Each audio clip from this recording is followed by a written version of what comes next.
निकलने दे। सर बैठत कवि पद गहा मकरिया तेपड़ा। ये बड़ा विचित्र है, मकरी माने मगरिया।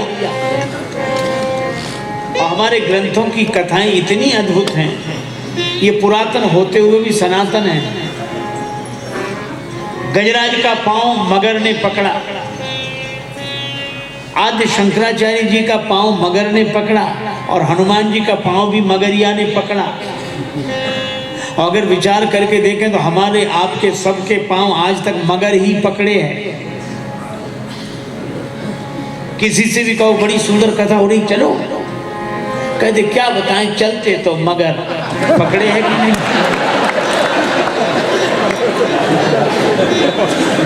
हम तो आपसे पहले ही पहुंच जाते, मगर ये मगर ही पांव पकड़े। और इस मगर से मुक्त करना भगवान की कृपा ही हो तब हो।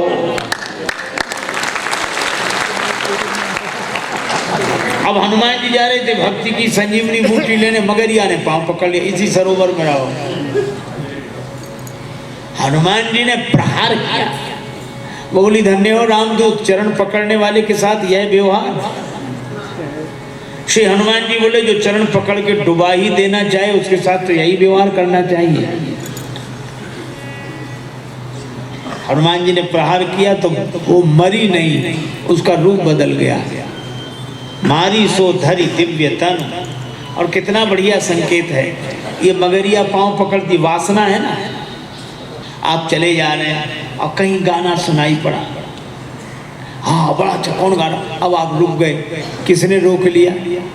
ये वासना की मगरिया पांव पकड़े हैं।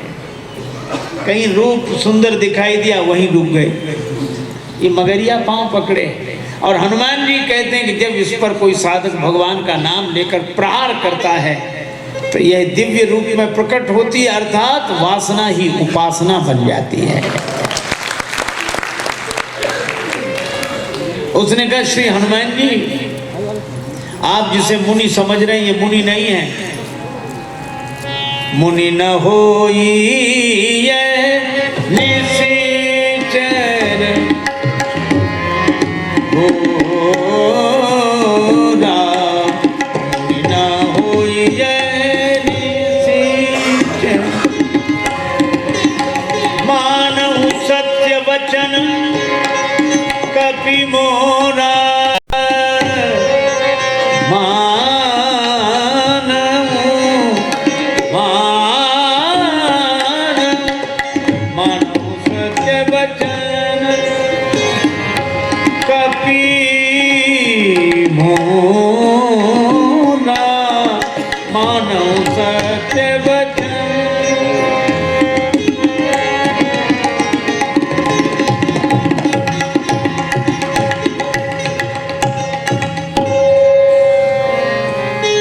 मुनि नहीं है।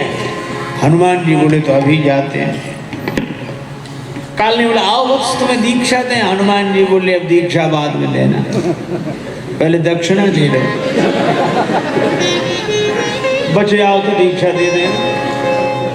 कहे कभी मुनि गुरु दक्षिणा ले हो। और हनुमान जी ने कैसी दक्षिणा दी? सिर को पूंछ में लपेटा, सिर लंगूर लपेटी पछारा। तब बोला कि राम राम। हनुमान जी ने कहा आप ठीक, आप सही दीक्षा दी। कुछ लोग होते हैं उनको इसी तरह की दक्षिणा मिले तब ये सही दीक्षा दी। काल नहीं पर हनुमान जी ने विजय पाई। और इसका आशय केवल यही है कि भक्ति की संजीवनी बूटी तक वही पहुंच सकता है जो काल चक्र पर विजय प्राप्त कर सके, अर्थात जिसको काल प्रभावित न करे, जो काल को प्रभावित कर सकता हो, वही भक्ति की संजीवनी बूटी तक पहुंचे। अब श्री हनुमान जी गए,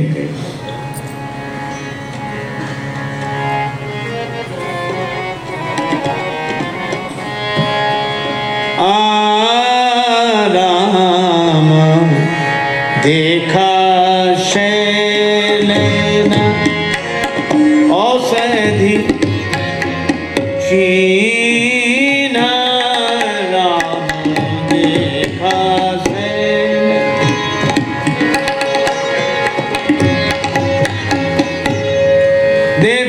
सैल न होग जीना, देखा सैल देखा सैल देखा सैल।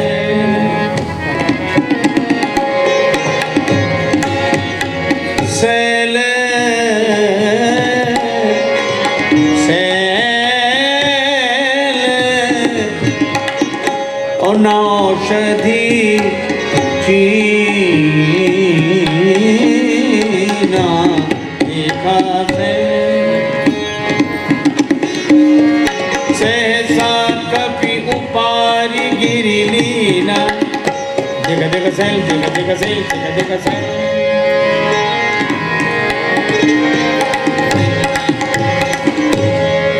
देखा सैल सैल देखा सैल देखा सैल।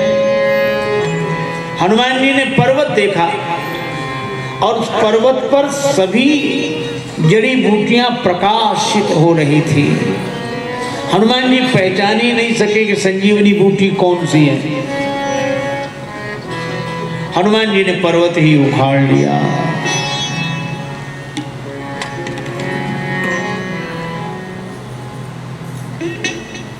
संकेत इसमें यही मिलता है कि सदगुरु गुरु यह बताएं कि उस ग्रंथ में ये बात मिलेगी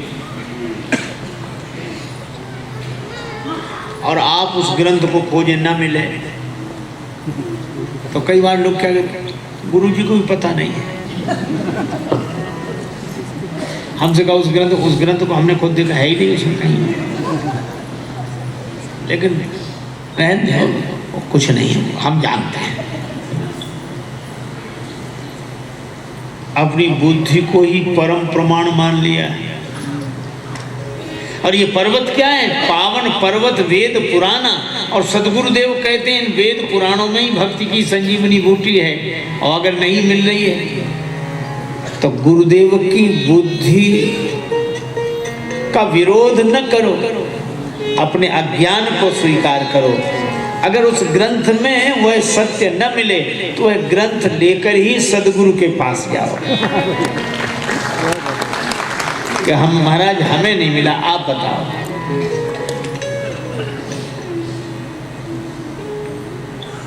गुरुजन उसका मर्म जानते हैं। श्री रामकृष्ण परमहंस जी महाराज कहते थे कि पंचांग सूचना देता है कि कितनी वर्षा होगी, बिल्कुल सही सूचना देता है, लेकिन पूरे पंचांग को निचोड़ डालो एक बूंद भी पानी नहीं निकलेगा। तो उसका मर्म समझना होता है, और यह मर्म बिना गुरुजनों के नहीं मिलता। एक आदमी ने मंदिर बनाया बड़ा आलीशान, और मंदिर में बीजक लगाएगा, उसमें लिखा था कि इस मंदिर के निर्माण के समय दीपावली को दोपहर 12 बजे मंदिर के शिखर में 11,000 स्वर्ण मुद्राएं रख दी गई हैं। आपत्ति काल आने पर उन्हें लेकर मंदिर की सेवा की जाए। बनाने वाले तो चले गए, परिवार वालों में गरीबी आ गई। अब उनकी दृष्टि उसी बीजक पे जाए कि इसमें है 11,000 स्वर्ण मुद्राएं, पर मंदिर को तोड़वाना तो अच्छा नहीं, तो सोचा बनवा देंगे। तोड़ दिया मंदिर, शिखर तोड़ दिया, एक मोहर नहीं मिली, एक स्वर्ण मुद्रा नहीं मिली, बदनामी अलग हुई। एक महात्मा आए, कहने लगे नहीं स्वर्ण मुद्राएं तो हैं मंदिर में ही हैं, शिखर में ही हैं, फिर बनवाओ मंदिर मिलेंगे। महाराज आप कैसी बात करें, शिखर तो तोड़ दिया आपने, तोड़ दिया, हम कहते बनवाओ। पैसा नहीं है, महात्मा बोले कुछ हम करेंगे, लोगों से उगाएंगे, तुम लोग भी बनाओ मंदिर। बना मंदिर, फिर वैसे ही बिल्कुल विधिवत व्यवस्थित। महाराज स्वर्ण मुद्रा अभी नहीं, दिवाली को मिलेंगे। लोग कहने लगे बाबा जी इन्हें तो मंदिर बनवाना था, सो बनवा लिया तो पर वो विश्वास किए रहे। दीपावली के एक दिन पहले महात्मा ने कहा कल मिलेगी मोहरें, तैयार रहना है, स्वर्ण मुद्राएं मिलेंगी। दूसरे दिन गए, टोकनी ले आओ, फावड़ा ले आओ, महात्मा वहीं बैठे, और उन्होंने उस मंदिर के शिखर की छाया जहाँ पड़ गई थी शिखर की छाया जहाँ थी, शिखर जहाँ था, छाया है। महात्मा बोले यहाँ खोदो, वहाँ खुदाई की गई, स्वर्ण मुद्रा मिल गई। अगर शिखर में खोजते रहे तो नहीं मिलेगी, क्योंकि अगर शिखर में ही मिलती तो लिखा ही क्यों जाता, चाहे कोई खोद कर निकाल लेगा। पर चतुराई के साथ इसी तरह ग्रंथ में हमको कई बार तो ग्रंथ की ग्रंथि लग जाती है, और ग्रंथ की ग्रंथि जिन्हें लगती बड़ी मुश्किल होती है। हमने तो पढ़ा है, हमें पता है ग्रंथि लगती है, लेकिन उस ग्रंथ से ग्रंथ ही न लगे। ग्रंथ हमारे जड़ चेतन की ग्रंथि को निकालते हैं। यह तब होता है जब सदगुरु की कृपा हो, गुरुदेव की कृपा हो। अब हनुमान जी ने पर्वत तो देखा, औषधि नहीं पहचान सके, अर्थात वेद पुराण तो देखे, पर भक्ति की संजीवनी बूटी नहीं देख सके। तो हनुमान जी ने पहाड़ उठा लिया, और पहाड़ उठाने का मतलब वेद शास्त्र ही उठा लिया, और उसी समय चले गए। गिरिनिसि नभ धावत भयउ, अवधपुरी ऊपर कपि गए। अवधपुरी ऊपर कपि गए। गए गिरिनिसि नभ धावत भयउ, अवधपुरी ऊपर कपि गयउ। अवधपुरी ऊपर कपि गए। अवधपुरी ऊपर।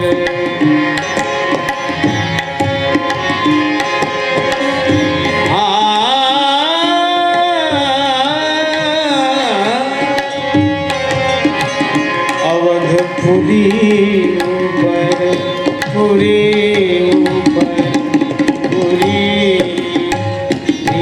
ऊपर। श्री हनुमान जी अयोध्या के ऊपर गए, रास्ता भूल गए। अब लोग भी तो विचित्र अर्थ लेते। एक सज्जन बोले, अच्छा हनुमान जी जैसे भी जब रास्ता भूल जाते हैं, तो अगर हम भूल जाएं तो क्या हासिल है। अरे हमने कहा हनुमान जी रास्ता भी भूलते हैं तो लंका का रास्ता भटक भी जाए तो अयोध्या पहुंचते हैं। भरत जी ने देखा बड़ा विशाल, यह कोई व्यक्ति अयोध्या को नष्ट न कर दे। माला थी हाथ में, धनुष बाण हाथ में आ गया। अब बिना फल का बाण चलाया। अब बिना फल के बाण चलाने का आशय यह कि बाण हमारे हाथ में है, फल भगवान के हाथ में है। श्री हनुमान जी को बाण लगा। गिरो कपि राम कही। श्री हनुमान जी राम राम कह कर गिरे। बहुत लोग कहते हैं कि फिर पहाड़ कहाँ गया। हनुमान जी मूर्छित होकर गिरे तो पहाड़ तो नहीं गिरा। कुछ लोगों को यह प्रश्न ही पहाड़ जैसा लगता है, पर श्री तुलसीदास जी कहते हैं गिरो कपि राम कही पवन राख्यो गिरी। पवन ने पहाड़ को ऊपर ही संभाल लिया। श्री भरत जी चिंतित हुए, प्रार्थना की, कोई राम भक्त हैं ये जो मुँह पर रघुपति अनुकूला। श्री हनुमान जी सुनत वचन उठ बैठ कपीसा। अब ये लीला ही है, मूर्छित आदमी कभी सुनता नहीं है, पर हनुमान जी तो जैसे मूर्छा में भी सुन रहे थे। सुनत वचन उठ बैठ कपीसा। ये तो वैसी बात हुई, एक तांगे में एक बुढ़िया बैठी थी, उसका पौत्र बैठा था, टक्कर लगी, गिर गई बुढ़िया, गिरते ही मूर्छित हो गई। अब लोग हवा करें, पानी के छींटे दें। एक ने कहा वैद्य को बुलाओ, डॉक्टर को बुलाओ, हकीम को बुलाओ, या इसे ले चलो। कोई बोला मिर्गी का दौरा ना हो, जूता सुनाओ। अब जितने उपाय हो सकते सब बातें करें। और बुढ़िया का वो पौत्र कहे 250 ग्राम गरम गरम जलेबी मंगा के अभी खिला, भी ठीक हो जाएगी। अब उसकी बात कोई ना सुने, अब वो कहे 250 ग्राम जलेबी तो मंगाओ। जब उसकी बात किसी ने सुनी तो बुढ़िया ही बोल पड़ी कि सब अपनी अपनी कह रहे हैं, उस बेचारे बच्चे की बात कोई नहीं सुनता। तो बोलो मूर्छा में भी क्या सुनाई। अरे ये भगवान की लीला है। हनुमान जी ने सुना तो उठकर बैठ गए। सुनत बचन उठे बैठ कपीसा,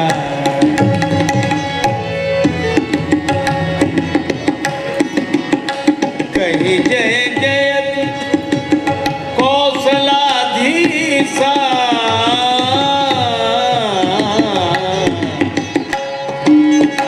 सुनत बचन उठ बैठ कपीसा, उठ बैठ उठ बैठ उठ बैठ कपीसा, सा कपीसा,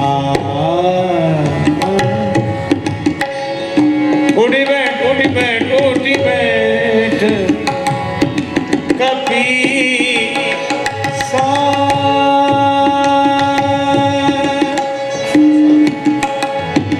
कह जय जयति कौशलाधीशा, धीशा धीशा,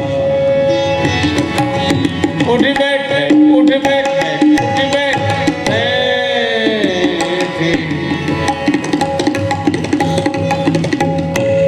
श्री हनुमान जी उठकर बैठ गए। श्री भरत जी ने कहा हमसे भूल हो गई, आप राम जी की सेवा में लगे थे, मैंने बाण मारकर आपको नीचे गिरा दिया। श्री हनुमान जी बोले भूल तो मुझसे हो रही थी, अयोध्या में आकर भी ऊपर ऊपर से निकला जा रहा था। आपने बाण मारकर एक संकेत किया कि हनुमान जी सब जगह ऊपर उठकर रहो, पर उस धरती पर तो नीचे उतर आओ जहां भगवान भी ऊपर से नीचे धरती पर उतर रहे।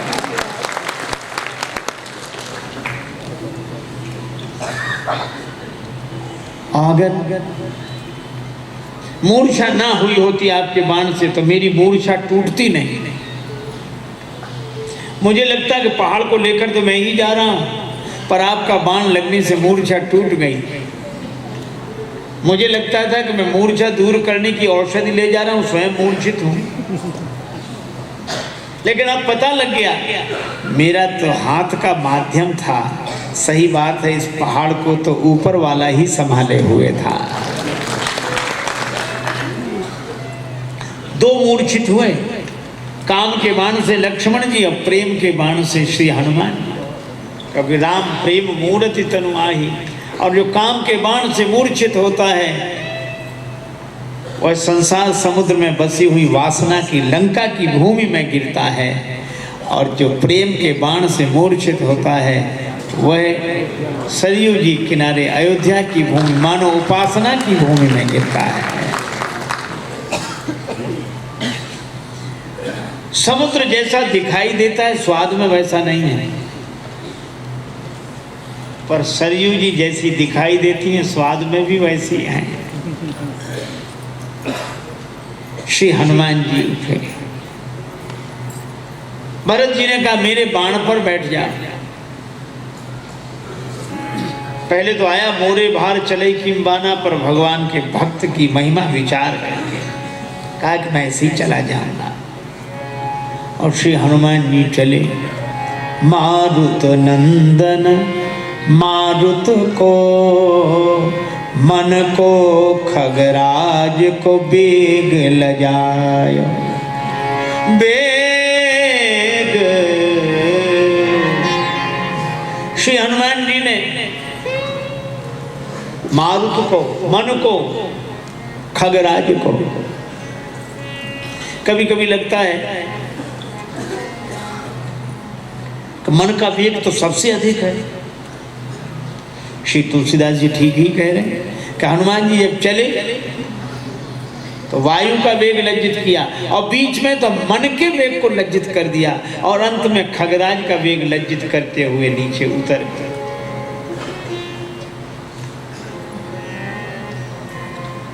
रेलगाड़ी जब चलती तो बीच में ही तो ज्यादा तेज चलती है, वो गुड बेटर बेस्ट की तरह नहीं चली और तेज चली, फिर तो ऐसी चली कि ऐसा थोड़ा ही होता।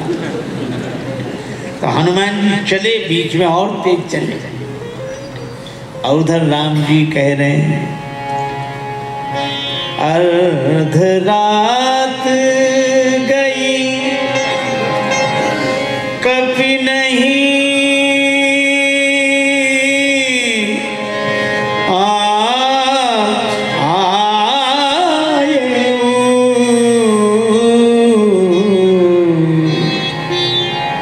राम उठाए अनुज उर लायऊ अर्ध रात गई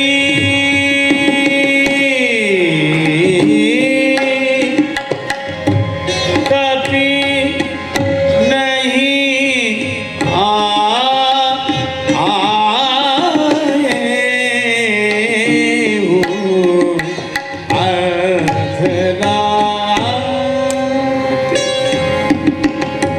आधी रात बीत गई, श्री हनुमान जी नहीं आए। राम जी लक्ष्मण जी को हृदय से लगा दिया और राम जी यही सोच रहे हैं गिरि कंदर जय हैं कपिवान हों पुनि अनुज संघाती, पर हुई है कहा विभीषण की गति रही सोच भरी छाती।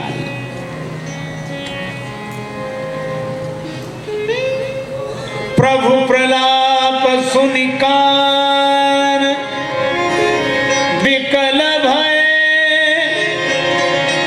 वानर निकर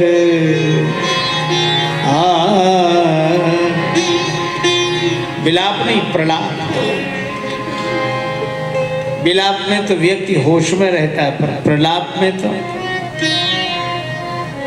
श्री राम जी इतने व्यथित हैं लक्ष्मण जी के वियोग में कि विलाप का स्थान प्रलाप ने ले लिया। अत्यंत पीड़ा है। प्रभु प्रलाप सुनि कान विकल भय वानर निकर, उसी समय आई गयो हनुमान, आई गयो हनुमान, हनुमान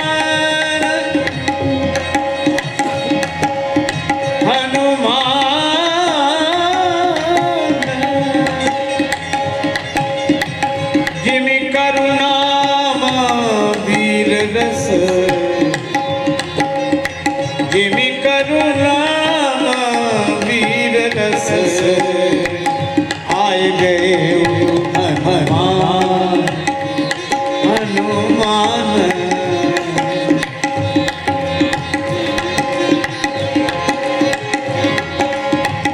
शक्तिवान लग्यो लक्ष्मण के शोक, शोक भयो मन माही,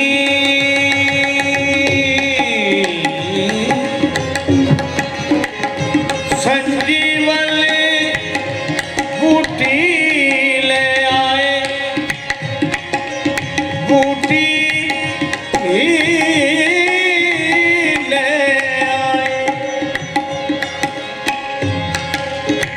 भोर होन नहीं पाई कपि से उड़न भरत भाई, कपि से उड़न संजीवनी बूटी ले आए भोर भोर भोर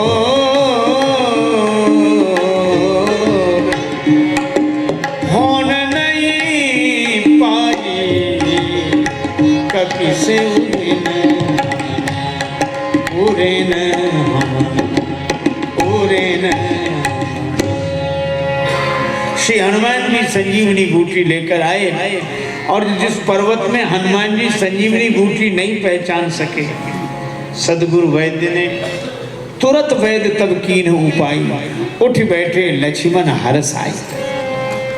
लक्ष्मण जी मूर्छा मुक्त हुए, भगवान ने हृदय से लगा दिया। लक्ष्मण, तुम्हारे हृदय में घाव बड़ा गहरा, बड़ी पीड़ा हुई होगी। लक्ष्मण जी ने कहा कि प्रभु घाव तो गहरा है पर पीड़ा नहीं हुई।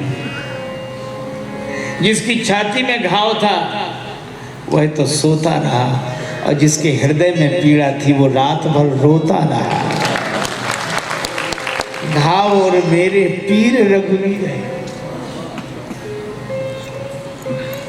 अच्छा लक्ष्मण, एक बात बताओ, लागत सांग विभीषण ही पर सी पर आप भय।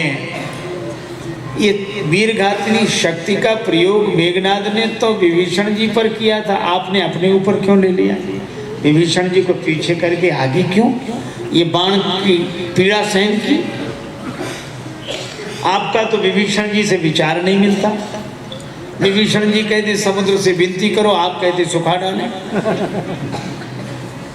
और जब विचार ही नहीं मिलते तो मित्रता कैसी? और जिससे मित्रता ही ना हो उसके लिए प्राण देने की बात क्यों? श्री लक्ष्मण जी ने सिर नीचा करके कहा, प्रभु जब श्री विभीषण जी शरण में आए थे तो आपने सुग्रीव जी के मना करने पर भी यह कहा, जो सभीत आवा सरनाई रखियों ताहि प्राण की नाई। तो मैं उसे प्राण की तरह रखूंगा। और प्रभु जब मेघनाद ने विभीषण जी पर शक्ति का प्रहार किया तो मुझे लगा कि ये भगवान के प्राण पर प्रहार हो रहा है। आपके प्राण पर प्रहार हो ये मैं कैसे देख सकता हूँ, इसीलिए मैं आगे हो गया और विभीषण जी को पीछे कर दिया कि मेरे प्राण जाएं तो जाएं पर भगवान जिन्हें प्राणवत समझते हैं उनकी रक्षा हो। भगवान लक्ष्मण जी को हृदय से निकाले और हनुमान जी को श्री रघुवीर हरसि उरलाए, रघुपति की बहुत बड़ाई, रघुपति की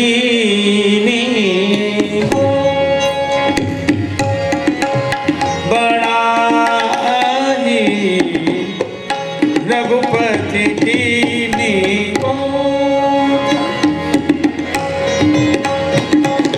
तुम मम प्रिय भरत सम भाई, भाई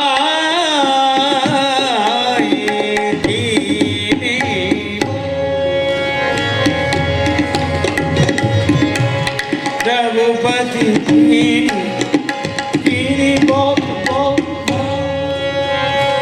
राम जी ने बहुत बड़ाई की और हनुमान जी को हृदय से लगा लिया। भरत जी की तरह तुम मम प्रिय भरत ही सम भाई क्यों कहा? क्योंकि हनुमान जी अयोध्या से आए हैं, भरत जी को हृदय में बसा कर आए हैं। भरत बाहुबलशील गुण प्रभुपद प्रीति अपार। भरत जी से भरकर हनुमान जी आए हैं और श्री राम जी को लगा शायद इसीलिए श्री हनुमान जी को अयोध्या भेजा कि हनुमान जी अपने भीतर भरत जी को भरकर लाएंगे और मैं भुजाओं में भरकर हनुमान जी को हृदय से लगाऊंगा तो भरत जी से मिलन हो जाएगा। तुम ऐसी भगवान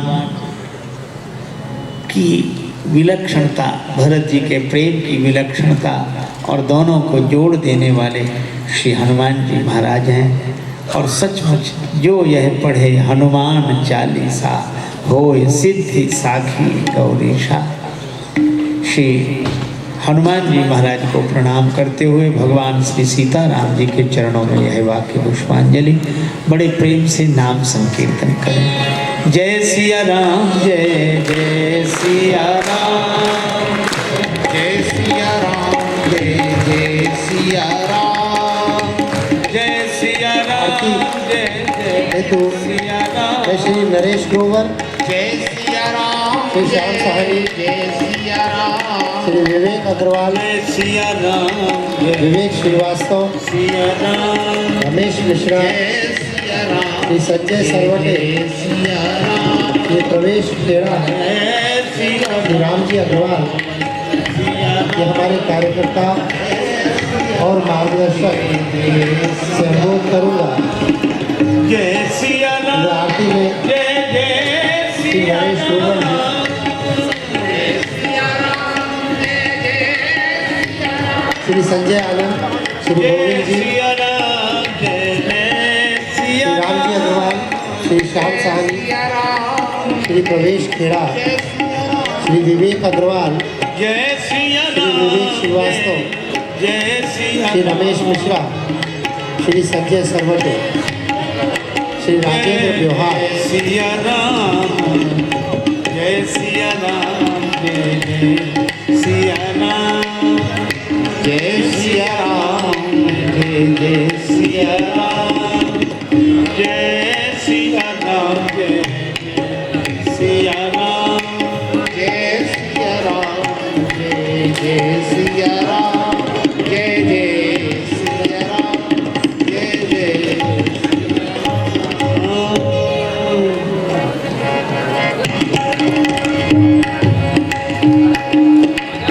आरती अवध बिहारी की दयामयी जनक दुलारी आरती अवध बिहारी की दयामयी जनक दुलारी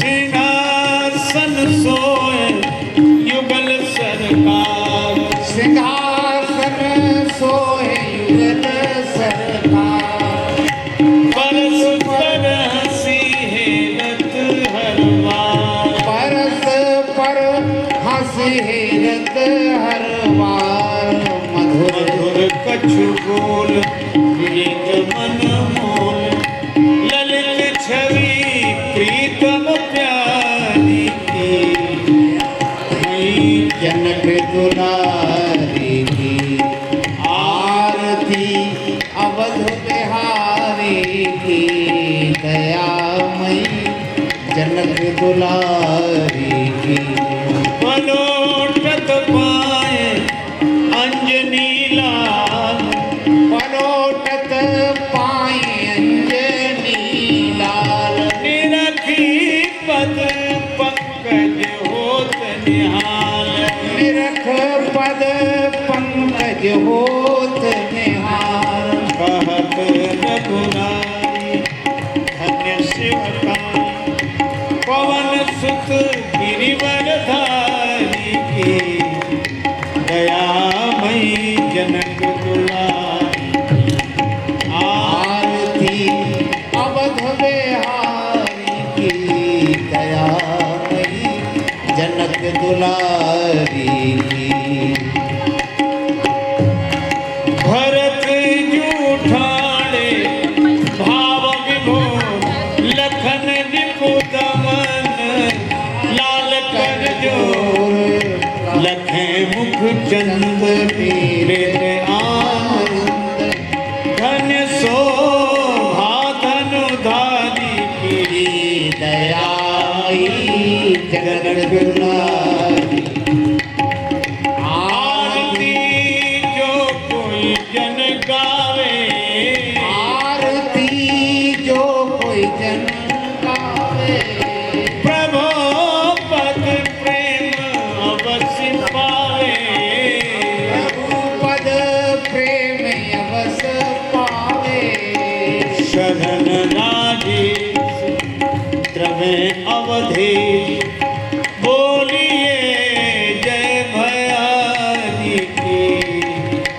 दयामयी जनक दुलारी आरती अवध बिहारी की दयामयी जनक दुलारी आरती अवध बिहारी की दयामयी जनक दुलारी दयामयी जनक दुलारी दयामयी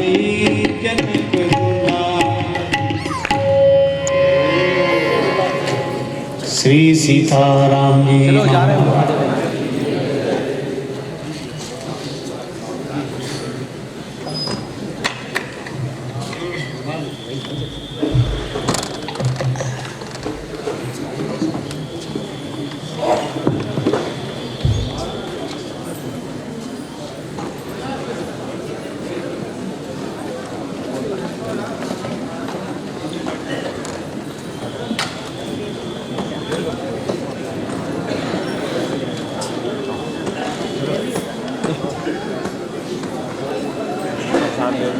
चलो लेके बाहर